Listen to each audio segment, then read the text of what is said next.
Cougar fans, it is time. Touchdown! What a grab! It's time to raise your colors, raise your voice, and join in on the Raucous Roundtable about your favorite team, the BYU Cougars. 20, 15, 10, 5, touchdown! It's time to tailgate. Cougar Tailgate, where BYU sports fandom lives. And here's your host, Lauren McClain. What's up, Cougar Nation? I'm Lauren McClain, and we're here to tailgate with you, doing what we do best, talking all things BYU Cougars. For this week's roundtable discussion, we have one of our producers, Karter Baughan, and former BYU football quarterback from 2009 to 2012, former BYU football analyst, Riley Nilsson. Thank you so much for being here, guys. Great to be with you. Thank you. Riley, okay, we're so excited to have you on here because I want to know, how would you sum up your experience at the alumni game last week? So well, maybe it's unique, maybe it's not, but I have brothers and a lot of friends that have played a lot of other places, and we are the envy of all other programs. Even just the fact that we got those custom, just the little jerseys, even though it's fake, it's not even a real practice jersey. You could see how easy they were tearing when some of the guys were grabbing jerseys and stuff. But the fact that it's got the Big 12 logo, your name, number on the back, and it's in the actual colors, even little things like that. Not to mention the fact that anybody that needed cleats, they supplied with cleats. And we're just talking about the game. Forget the whole alumni day, getting to meet Kalani and the luncheons and being at practice and the access we had to the current players and coaches. Just still coming down off of it. It's a utter hot, it's a huge amount of work that Jack DeMooney and Coach Sataki and all those guys do. But boy, is that work incredibly appreciated by us as the alumni base and us old guys. Even if it's just one day a year to relive the glory days, it's well worth it. Do you feel like that really does help with bringing some of these guys back that maybe otherwise wouldn't? Because like you said, not a lot of programs put on a production quite like BYU does. Do you feel like that helps bring some of these former players back? Kalani had us ready to run through a wall as far as, we had about an hour with him in the morning, and other than giving us program updates and, kind of just some of the nice kind of laid back stuff that Kalani did, he kind of ended it by saying, guys, we've got a recruiting staff like you never had here, and coaches are working, and we're all doing that. We all know that recruiting is the lifeblood of every program. He goes, but our best recruits are going to come from you because you're going to know what BYU means. Anyway, he had everybody in that room ready to run through a wall, calling their local coach, asking to come down, 7-on-7 tournaments and do all that stuff. So even if they get, one or two recruits out of it that are high-level guys that end up becoming, contributors to the program because an alumni base, rather than sitting passively in their community, is activated to go out and actively look for guys who fit that mold and contribute and can build the current program, but also continue the legacy of BYU football.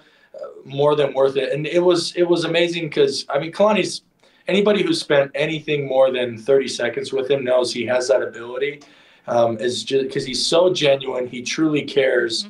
And he's a great motivator. And anyway, felt like I was a former player ready to run out on the field for a big game. But instead, I'm an old washed up guy, and he needs me to go find high schoolers to feed into his program. But happy to do either.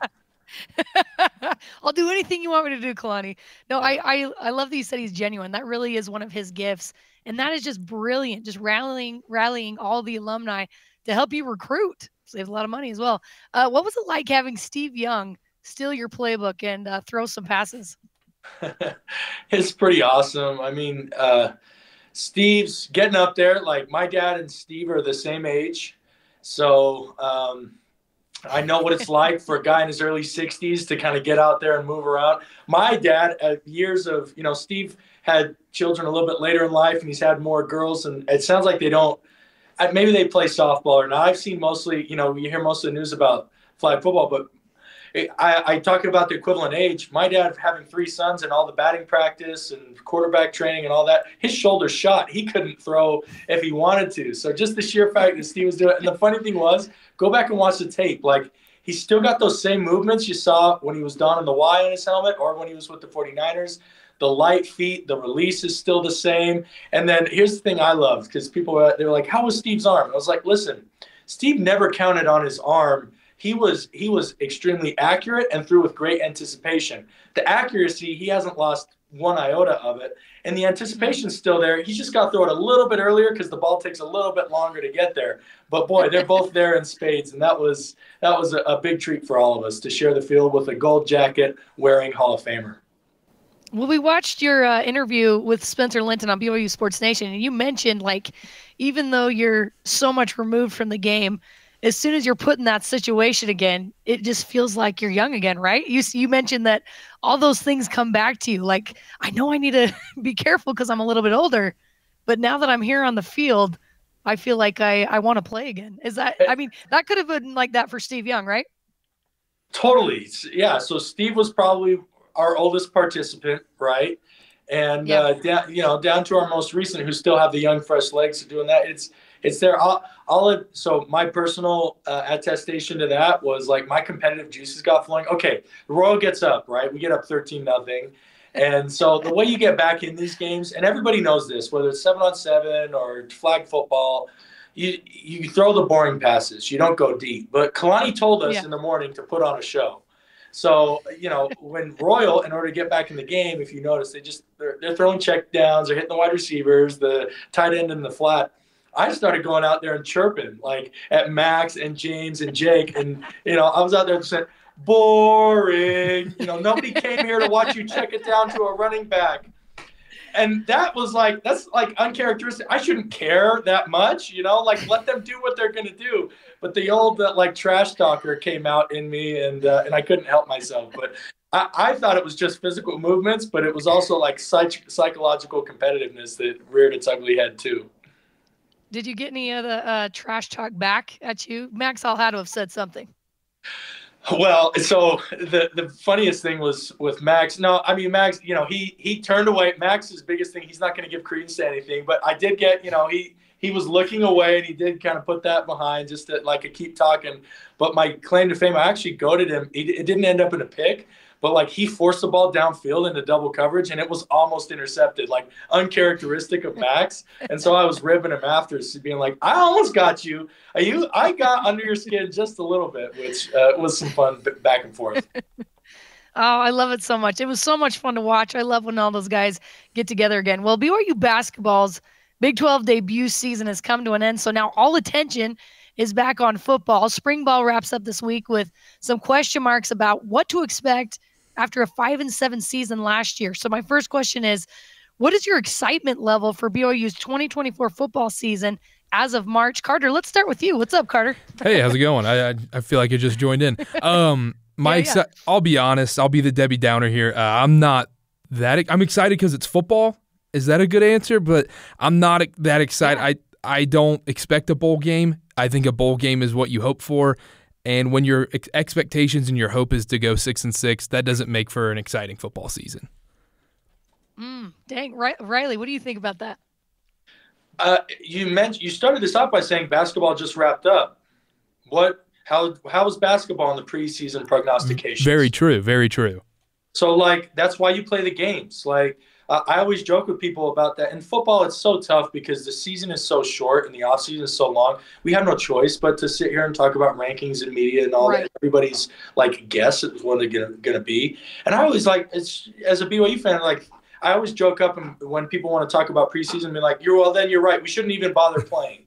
But of course we play because you have to let it play out on the field. Now, it's so hard in the age of NIL and transfer to project. You used to be able to follow a position group and be like, oh, we were young there. And this dude, he showed some promise late in the season. But with transfers and this and that, it's so hard to keep track of what the depth chart looks like and who you have coming back. And then the development of players. Okay, you get a transfer in, but you haven't been able to watch that dude develop.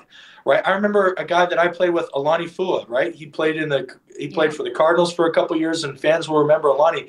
Alani came in string bean, and you're like, oh, where does he fit? He's too big to play on the back end of the D, but he's too light to play up front.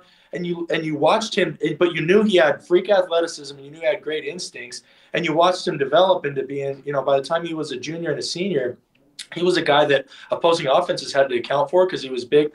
You lose that aspect of it. So it's hard for me to be excited, to be up or down, because I don't really know what the roster's like or what it's going to play. Just looking at the landscape, though, by adding the Arizona schools in Utah and Colorado, Obviously, we know the caliber that Utah brings to the conference. So, that is tough. And here you go. I'm talking about the age of transfers. Did Noah Fafita, and did he stay at Arizona? Yes. Yeah. So he stayed with Jed Fish and that top wide receiver who were freshman phenoms, right? So their program's like up and coming. So that's adding more intense competition to their already tough contingent. And I don't think Deion's going to stay down for long over at Colorado. I mean, I know they started off with a bang and then completely imploded, but I think those guys, that was year one. I think they're only going to get better. I think Arizona State truly is kind of lost out there. But you added 3 quality programs who are kind of there with BYU where they're trying to like make their mark on it. Well, maybe with the exception of Utah. I think Utah's coming in with the expectation to compete for a conference championship. But you had Arizona and Colorado. They're right there with BYU that are trying to like make their mark and fight and separate themselves from the middle of the pack. You probably didn't need a whole like preseason Riley Nelson conference rundown, but you asked if I'm excited, and that's where my mind goes, is try to evaluate critically like where BYU actually is. And the reality, it goes back to what I said at the beginning, is I'm always, as an alum, I'm always going to hope for the best. And I think I trust in Kalani and Roderick and Coach Hill to put a good squad out there. But the reality is we're not going to know until they kick the ball off. Absolutely. And I feel very similarly to you. I think the addition of those teams does add to the excitement level because you don't know what's going to happen. Obviously, you add rival Utah. That's always exciting because anything can happen in that game. Doesn't matter how well each program are doing in the season. To me, football is football. I love it as a fan despite knowing better. I'm always excited for the season to start. A clean slate, like you said, anything can happen. You just don't know. But with that, Vegas has the Cougars win total at 4.5 games for the 2024 season. So logically, it's hard for me as of right now to come up with a strong case to prove why they're wrong. As a fan, I want them to be wrong, right? But Riley, do you see this national perception of how things will play out for BYU football this season as an advantage or disadvantage for BYU, or doesn't even matter? Because I know BYU likes to have that underdog mentality. So do you think it's a good thing or a bad thing that Vegas says they're only going to have 4.5 wins? Yeah, I mean, look, I feel like the national media always underclubs us, and we as Cougar Nation always overclub, right? We're a little bit too optimistic. The national media is probably a little bit pessimistic. Here's what I'll say on that over-under, though. How many times in the last – so the under is 4. How many times – okay, let's call it since Lavelle.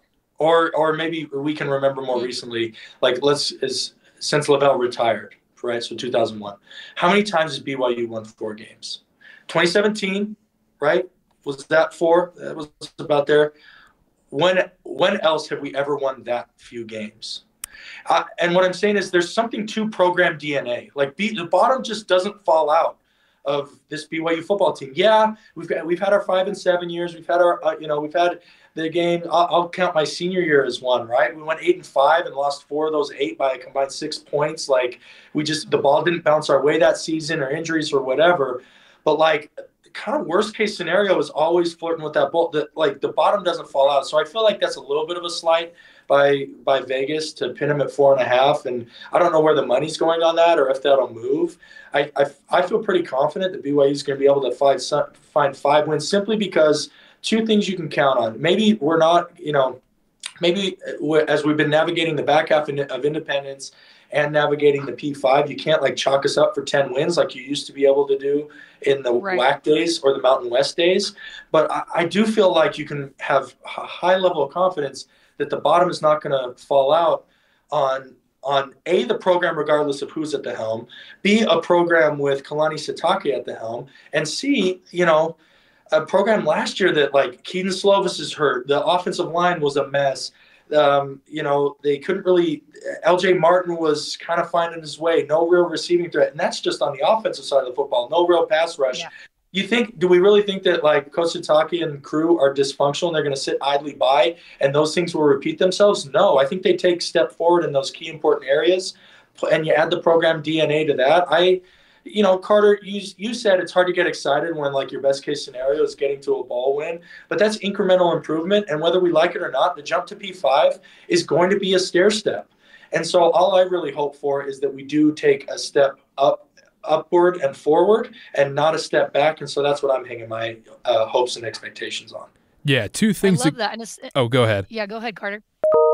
So two things that go off that is, one, you mentioned the jump to P5. I think looking at Utah is a great example. We think Utah's this premier program, right? But when they joined the Pac-12, they struggled early on and incrementally got better and better and better each year because they have Kyle Whittingham and a great coach there.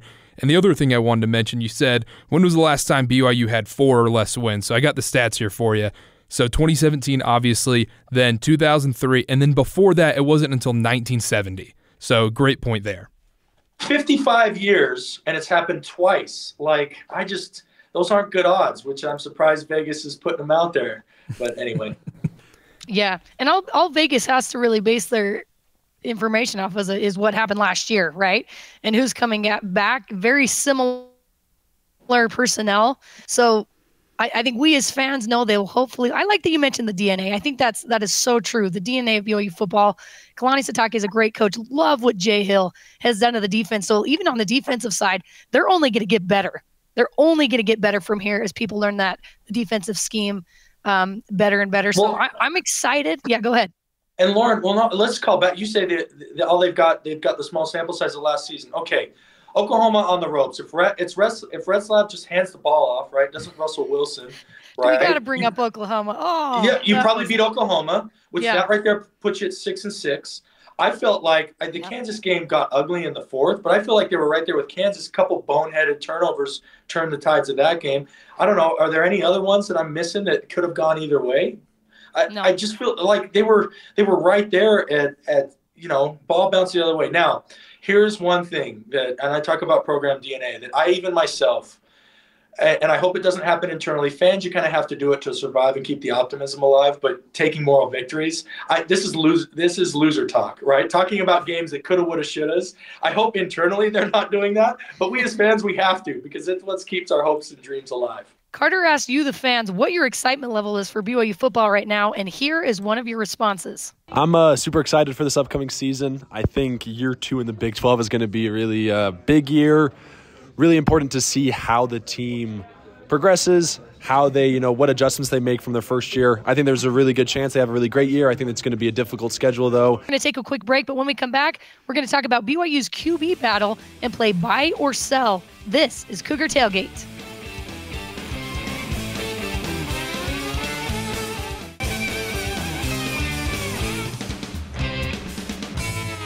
Welcome back to Cougar Tailgate. I'm Lauren McClain with Karter Baughan and Riley Nelson.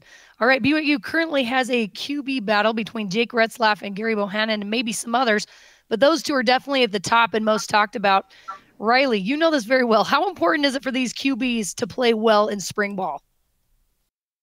For the point of the team, it's good because the team, like as the QB goes, so goes the offense, and it's hard for as crazy as it sounds, it feels like the offensive line can operate in a vacuum, and probably they most closely can operate in a vacuum. But if a quarterback isn't consistently making the right reads, getting the ball out on time and throwing accurately, it's hard to develop wide receivers, right? If they're not making the right checks, it's hard for the offensive lineman to get into a groove. It's maybe easier on running backs because I think any quarterback who's going to compete for a P5 D1 job should at least know where to hand the ball off. But it is hard if the quarterbacks are not really got the offense rhythm. It does limit the development of those other position groups. But more so than the offense of a whole, it affects just the progress of the player individually. And I of course was a part of one at Utah State as a true freshman, and then to replace Max Hall, I was part of a heated quarterback debate. So I went through it twice in the course of my college career, and I loved it. I loved the refiner's fire. Some players get to come in and redshirt and play scout team quarterback and just get a million throws, and they get to go against the one defense. That was never my lot as a quarterback. Instead, my development and my real time to grow and develop came in 2 heated quarterback battles throughout the course of my career, and I was grateful for them. I know I was a better player because of them. From your experience, then, is the starter chosen now in spring ball? Or is it more in fall camp? Because I feel like as you get to fall camp, you kind of want to have the guy established, right, as you're heading into the season. So do you think Kalani's chosen the starter now?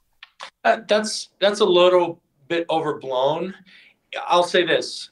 It's a little bit overblown in the absence of other leadership. if you do not have senior veteran leadership at other positions, and it's not just, you have to have a strong leader on both sides of the football. So, the quarterback leadership isn't as relevant although he is often looked at as the overall leader of the team, he's not as relevant on the defensive side of the football, and likewise. So as long as, and I don't know, maybe he just has a lot of NIL deals or whatever, but I feel like the likes of like a Connor Pay, or there's some experienced guys, maybe on the wide receiver core, or maybe one of the backs, as long as they're stepping up and providing that leadership, because it is hard. The one thing that is hard is you cannot empower a leader who has not actually earned and won the job. So if there's a void of leadership on the offense, it could potentially hurt. But if it's not, carrying the competition through summer and into fall camp, I don't think is a real detriment to the team. How much of an advantage do you think that Jake Retzlaff has over the other guys with his familiarity with the playbook, A-Rod's schemes, the wide receivers? How much of a leg up do you think he has right now? I think it's there if he takes advantage of it. It's only as good as if he disciplines himself and continues to build on that knowledge and doesn't get sidetracked. I came in, I had to learn that lesson with Jake. So Jake comes in not knowing the offense or whatever. I come in having known the offense. And Jake had, truly exceptional arm talent. And so I spent a good number of months there being like, I got to match him arm for arm, throw for throw. When the reality was I had to compete when I should have been. And I finally eventually got to this place where I was competing more on, I should use my intelligence. I should use my familiarity with the offense. I should use my other tools, like my tools for anticipation, my tools to be accuracy, and not try and go throw for throw with this guy on the deep balls and stuff like that. I'll still work on that, but I'd rather focus on my strengths than focus on my weaknesses. I can't remember. I think it's like a Warren Buffett or maybe a Charlie Munger, like one of those old wise, business guys that talked about men are far better off magnifying their strengths than they are trying to overcome weaknesses, at least as far as being efficient. And I'm a believer of that as a football player. So you mentioned what are Jake's advantages? His advantages are the fact that he's been in the program, the fact that he has starts under his belt. And so he should look to magnify and compound upon those rather than seeing where he might be deficient against Gary, right? And try and make up for those deficiencies. You're better off kind of diverging rather than you are converging. And I really do like what we've seen from Jake Retzlaff. That he had some tough goes, right? With some tough fumbles, seemingly couldn't take care of the ball, but I feel like what we've seen from him has been incredible. And I love that advice that I hope he takes that to heart, is to play upon his own strengths, because I feel like he's a phenomenal player that could be fantastic. So we'll see what happens with him in the future. Two things I'd say to him. Yeah, sorry, Lauren, but just two things I'd say to him is, one, quarterbacks that do best in Aaron Roderick's offense take care of the football. They keep their turnovers low. So that is number one. You should know that. And then number two is that at the P5 level in the Big 12, and this is not a slight, self-awareness is key to being a good football player. You are not an athletic of enough freak. You do not possess the tools to take over a game yourself. So stay within yourself, and that kind of compounds on number two. Stay within yourself, make the plays that you're going to make, but don't get outside yourself, because it's when you get outside yourself that you feel that panic and desperation. And when you feel panic and desperation, you make bad decisions that hurt the team. So if he can remember those two truths, I think, two things will happen. One, it will help him in the competition, but two, it will help him not just win the job initially, but keep it throughout the rest of the season and help the team win. And what you saw from him last season, do you feel like he has what it takes to stay as BYU's starting quarterback? Hard to say. I don't have a big enough sample size on the rest of the room. I think it was raw and it was a small sample size, and it was, at that point the offense kind of had lost a little bit of identity. But look, I view him. A lot of people ask me, and I think I don't think he was anybody's first choice. I view his career as similar to mine. I don't know that I was anybody's first choice at BYU, but I earned my way onto the field. I earned the respect of my teammates, and I produced enough to, and we won a lot of games. And so I think Jake can do that. I still have my questions about him, right? Can he bottle up can he bottle up that erraticness? Can he prove that he has the decision-making and accuracy to be a consistent producer in the Big 12? And can he lead guys over the course of an entire season to, inspire them? Because that's what you are going to need at some point. This is high-level P5 football. There's going to be a point where all eyes are on you as the quarterback, and can you inspire guys to play to a level above which even themselves think are capable. And I think all those things are there. Lauren, your original point is, does he have it? I think we've seen flashes. For me, it's just a remainder of seeing a bigger enough sample size to be able to definitively say yes or no. Absolutely. We're going to play buy or sell BYU football style, and we'll start with you, Karter. Buy or sell, with TJ Woods joining the staff, the run game will average over 150 rushing yards per game. Last year, for context, they only had 104.3, and that was only in the last few games because of Aiden Robbins. So are you buying or selling that, Karter? I'm going to buy. We watched last season. They averaged 104.3, like you mentioned. I don't think it can get worse than last season. And these guys, another year in the system, I think we're going to see a lot more of the quarterback running the ball. I think we're going to see Retzlaff run, or whether it's Bohannon, whoever. I think they're going to be running the ball a little bit more. So total team rushing yards, give me the over on that one. I buy it. Riley, what about you? Buy or sell? I'll buy it too. One of the things that I heard at Alumni Day is that Coach Roderick always loves to have not that it becomes a primary part of the run game, but he always loves having the option. And we saw that with both Zach and Jaron, right? To have a quarterback and that, they're not Retzlaff run around or Bohannon run around isn't going to make up that entire 46-yard gap. But I also hear that Coach Woods has brought a new attitude, that players are playing faster, more instinctive, more confidently on the offensive line. One more year under LJ Martin's belt, another couple names to add to that mix at running back that adds some depth there in case there's some injuries. So I'm going to buy it. I'm not going to buy it at a super high price, but I do. Just simply because, look, the reality is it's the Big 12, and you want to gain yards however you can gain yards. I don't think they should sell out just to average 150. So maybe just the way the offense shakes out, it doesn't average to that. But as far as a significant improvement on the 104 average from last season, I'll buy that for sure. What's interesting is, obviously Keaton Slovis, they said, was a pro-style quarterback, and then he ends up running, a 4.6 at the combine. Mind-blowing. Not sure. 4.55, and that was that what it was? Yeah, and that shows you, which is crazy, because that shows you how relevant 40 times are for a quarterback. Yeah. Quarterbacks, it's much more relevant your acceleration and your change of direction, because you're not called upon to try and beat a DB deep over his head. What you need to do is get out of a sticky pocket and have enough acceleration to be the linebacker to the first down marker. And I don't know, Keaton wasn't that type of athlete. Once he got out, once he gets out and those big legs and train gets going, he can put up a good 40 time, but it's not as relevant. It's the same thing. Daniel Jones, remember 2 seasons ago, Daniel Jones for the Giants, he had a faster MPH on their GPS than Tyreek Hill did, right? A lot of good that did him and the Giants, right? Because that only happens once he gets 40 yards down the field. Sorry, Lauren, we're not talking about. No, I love it. It's not relevant unless you're Taysom Hill, right? Yeah. Who ran a 4.4. I believe at Pro Day. Well, but his acceleration was exceptional. His his vertical jump, his broad jump, and that showed on the field, right? His times are relevant when talking about his speed because it was on display on the field. Keaton's times are not relevant when talking about his on the field because it was of no utility to anybody, not himself nor the offense. And so it's a fun little side note, but it's not something to get too excited over. I hope lots of fans are listening to this because Twitter was alight with fans just disgusted, why didn't BYU use Keaton Slovis's legs? But so I think that's a really good perspective to keep in mind. All right, the next one is buy or sell. BYU will win on the road against Utah this season. Riley, let's start with you. I'm buying it out of sheer loyalty. Also, nasty knee injury and Utah with is he coming back? Is he not? Now it's hard to bet against Whittingham. And man, when was the last time we won? Was the last time we won in Rice with John Beck, 2006, 20 years ago? Yeah. Yep.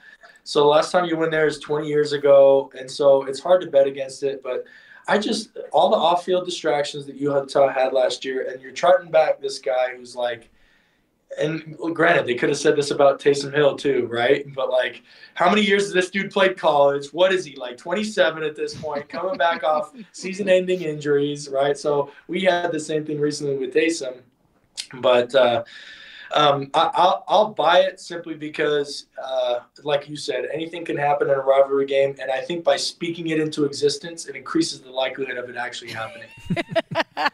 I hope that's true. I'm going to buy it as well. Just just out of pure spite, And Utah will probably be on their backup quarterback by then. What do you think, Carter? So before going into this episode, I would have said 100% sell, no way, no how. But Riley kind of convinced me to be positive, not be a Debbie Downer, and be positive about BYU sports. And you're right, anything can happen in a rivalry game, so I'm going to buy it. I think they get the upset in Rice-Eccles. All right, we'll see what happens. All right, the last one is buy or sell. BYU's wide receiver group is the strongest core on the team right now. Carter, do you buy it or sell it? I think I buy it, but I would like to see more. There's so many transfer portal guys. I don't know who's going to be great. I just need to see more before I can 100% buy it. But as of now, yes, I would buy that. It's the strongest group. What do you think, Riley? I'm selling. I think it's the linebackers. There was no one on that. While I like these guys and I hope for the best, there was no one on that wide receiver core last year that a defense had to account for. Like no one that they were scared to, no one that they had to keep the safety over top. It was no one. And so until proven otherwise, like that to me, actually, as many problems as they had on the offensive line, I think those are more easily fixed. The wide receiver core, I got to see. I mean, Lassiter kind of started to emerge there at the end, and I know they're high on a couple of these guys, but until I see that on Saturdays, remains to be seen for me. All right, we've talked about the alumni game, and one of BYU's alum is trying to find a home right now. The Jets are looking to trade Zach Wilson if they get the right offer. Here's one of – let me redo that. Sorry, guys. Here's what one of you thinks where he should go. Zach Wilson, I would love to see him traded to the 49ers. I think that's a great offense. I would really complement his skills. Also would love for him to get traded to the Chiefs, sit behind Patrick Mahomes, be with another BYU guy, Andy Reid. That's my opinion. Excited for BYU football next season. It's going to be a great season, and hope Zach gets traded to the Chiefs or 49ers. All right, Riley, where would you like to see Zach Wilson end up next season? We know the Jets are saying they're going to keep him if they don't get the right offer. Where would you like to see him end up?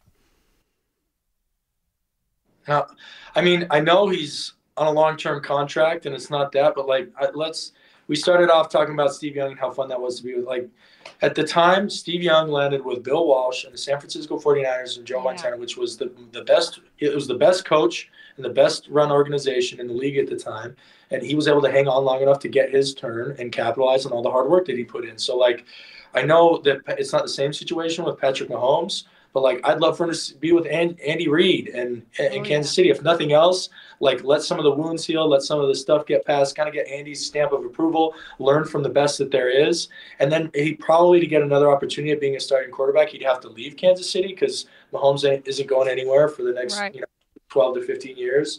But that's where I know people have thrown, they'd love to see him Shanahan and 49ers. Things. The problem is, that's a quarterback carousel. We're all hot on Brock Purdy now, but we were also hot when they had Jimmy Garoppolo. And prior to that, Trey Lance was supposed to be the next. And the NFL is just tough and it's terrible. I hope he goes. But the other well-run organization, he doesn't really fit in the offense behind Lamar Jackson. But Baltimore, I just want him to go to what I think they're the most consistent and well-run organizations in the NFL. I think any one of those is going to be a chance for him to kind of go, let some of the narratives surrounding Zach, whether true or not, kind of calm down, let him put in the deep work, and then hopefully an opportunity for him to be a starter emerges sometime in the future. It can happen. Look at what happened with Baker Mayfield. People kind of counted him out after leaving Cleveland. He was kind of doing Band-Aid duty down in LA Rams, and then emerges this year with Tampa, and they just extended him. So something like that, but